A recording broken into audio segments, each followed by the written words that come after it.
যুক্তরাষ্ট্রের আলাস্কা অঙ্গরাজ্যে একটি যাত্রীবাহী উড়োজাহাজ বিধ্বস্ত হয়েছে। এতে উড়োজাহাজটির চালক এবং সেখানে থাকা ৯ জন যাত্রীর সবাই নিহত হয়েছেন। এর আগে গত ২৯ জানুয়ারি যুক্তরাষ্ট্রের রাজধানী ওয়াশিংটনে মার্কিন সেনাবাহিনীর একটি ব্ল্যাক হক চপার হেলিকপ্টারের সঙ্গে মুখোমুখি সংঘর্ষে টুকরো টুকরো হয়ে পোটোম্যাক নদীতে ডুবে গিয়েছিল একটি যাত্রীবাহী বাণিজ্যিক বিমান। এ ঘটনায় ওই বিমানের চালক এবং ৬৮ জন যাত্রীর সবাই নিহত হয়েছিলেন।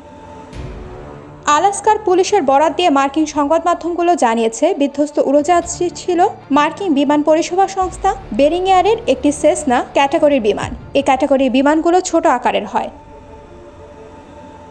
বেরিং এয়ারের অপারেশনস বিভাগের পরিচালক ডেভিড ওলসেন মার্কিন সংবাদ মাধ্যম এনবিসিকে জানান, ৬ ফেব্রুয়ারি বৃহস্পতিবার স্থানীয় সময় দুপুর ২:৩৭ আলাস্কার পশ্চিমাঞ্চলে উনালাকলেট থেকে নর্টন সাউন্ড এলাকার উদ্দেশ্যে রওনা হয়েছিল উড়োজাহাজটি। উনালাকলেট থেকে নর্টন সাউন্ডের দূরত্ব ১৪০ মাইল। যাত্রা শুরুর ৪৫ মিনিটের মধ্যে উড়োজাহাজটি থেকে রাডারের সংকেত পাঠানো বন্ধ হয়ে যায়।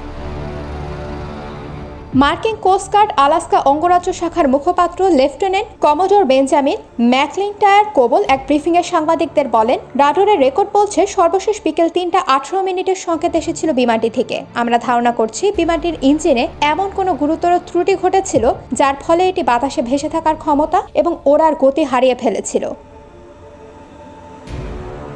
বেঞ্জামিন ম্যাকলিনটায়ার কোবল সাংবাদিকদের জানান, আলাস্কার নোম এলাকা থেকে ৩৪ মাইল দক্ষিণ পূর্বে মিলেছে বিমানটির ধ্বংসাবশেষ। সেই ধ্বংসাবশেষ থেকে ৩ জনের মরদেহ উদ্ধার করা সম্ভব হয়েছে। উড়োজাহাজটি যে অবস্থায় রয়েছে তাতে বাকি ৭ জনের মৃতদেহ উদ্ধার করা সম্ভব নয় বলেও উল্লেখ করেছেন তিনি। শুক্রবার এই ঘটনায় শোক জানিয়ে বার্তা দিয়েছেন আলাস্কার গভর্নর মাইক ডুনালেফি। শোক বার্তায় তিনি বলেন, আমি এবং আমার স্ত্রী রোজ ডুনালেফি আমরা বেইং এয়ার ফ্লাইট বিধ্বস্ত হওয়ার ঘটনায় মর্মাহত।